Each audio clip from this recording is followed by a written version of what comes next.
Oče naš koji jesi na nebesima, sveti se ime Tvoje, dođi kraljevstvo Tvoje, budi volja Tvoja, kako i na nebu, tako i na zemlji.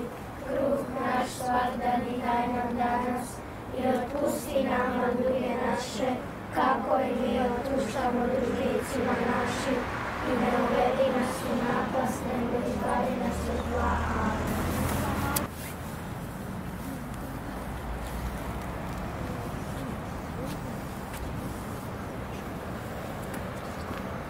Bismillahirrahmanirrahim. Maliki yawmiddin. Iyyaka na'budu wa iyyaka nasta'in.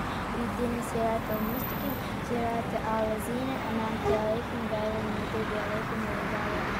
Bože, olakšaj mi, Bože, završi. Amen.